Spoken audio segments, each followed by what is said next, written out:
রাজনীতি নয়, রাজপথে আবার অবস্থান নিতে হবে।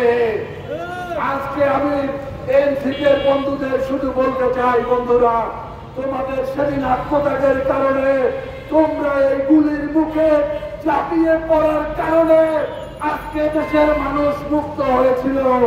তোমাদের রাজনৈতিক দল করতে হবে, তোমরা রাজনৈতিক দল করেছ, তোমরা বয়সে তরুণ, আমি তোমাদের সমালোচনা করতে চাই না, কিন্তু তোমাদেরকে একটা কথা বলতে চাই, দীর্ঘ 1989 সাল থেকে এই ঢাকা শহরে মিছিলে স্লোগানে অংশ নিয়ে রাজনীতিতে সক্রিয় রয়েছি।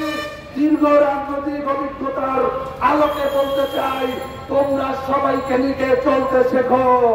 তোমরা সমস্ত রাজনৈতিক দলকে পাতৃত্ব বন্ধনে আবদ্ধ করার মতো পরিস্থিতি তৈরি করো। তোমরা সমস্ত রাজনৈতিক দলগুলোর কাছে তোমাদের প্রতিনিধি যাও, তোমরা গিয়ে তাদের পরামর্শ নাও, তোমরা আগামী দিনের রাজনীতিতে কিভাবে একটি ঠাই রাজনীতি মুক্ত, লুটপাটের গণতন্ত্র মুক্ত এদেশের মানুষের 54 বছরের আকাঙ্ক্ষিত যে বাংলাদেশ, সেই বাংলাদেশে ঘুষ থাকবে না, সুদ থাকবে না, এখানের মানুষের হয়রানি থাকবে না, মামলা বাণিজ্য থাকবে না, দ্রব্যমূল্যের নিয়ন্ত্রণ থাকবে, কৃষক তার পণ্যের মজুরি পাবে, শ্রমিক তার শ্রমের মজুরি পাবে, ন্যায্য মজুরি পাবে। সেই পরিবেশ তৈরি করার জন্য তোমরা বিভিন্ন দলের পরামর্শ নিয়ে তারপরে এনসিপিকে পরিচালনা করো। আমরা তোমাদের পাশে আছি।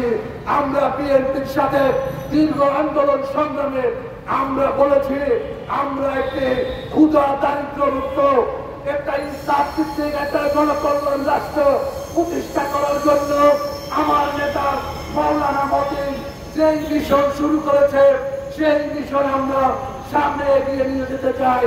আমাদের ক্ষমতায় যাওয়া বড় কথা নয়, ক্ষমতায় আপনারা যান, কিন্তু বাংলাদেশে দখল বাণিজ্য করা যাবে না, বাংলাদেশের কোন মানুষকে কষ্ট দেওয়া যাবে না। কিন্তু বিগত 5 তারিখের পরে সারা বাংলাদেশে যা শুরু হয়েছে, বিভিন্ন রাজনৈতিক দলের নামে বেনামে, এগুলোকে আইন শৃঙ্খলা রক্ষাকারী বাহিনীকে আরো শক্তভাবে মোকাবেলা করতে হবে। সংগ্রামী বন্ধুরা আমার, বাংলাদেশ জামাত ইসলামের আমির, তাকে ধন্যবাদ জানাই। তিনি সম্প্রতি একটা জাতীয় ঐক্যের কথা বলেছেন, একটা জাতীয় সংলাপের কথা বলেছেন।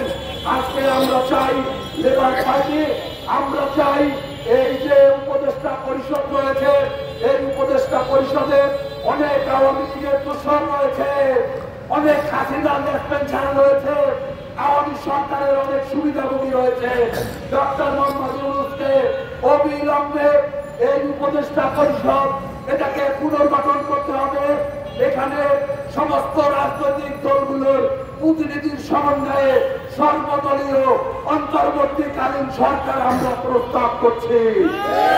বাংলাদেশ লেবার পার্টি আজকে প্রেস ক্লাব থেকে তার বক্তব্য হচ্ছে, এই জাতীয় সংকট নিরসন এবং হত্যা খুনের বিচার, শাপলা চত্বর, পিলখানা এবং জুলাই অভ্যুত্থানে 2000-এর বেশি যে আমাদের নেতা কর্মীদেরকে হত্যা করেছে, লেবার পার্টির নেতা আউয়াল মিয়া, ছাত্র মিশন নেতা নাঈম হাওলাদার সহ যারা শাহাদাত বরণ করেছে, সবার বিচার নিশ্চিত করতে হবে।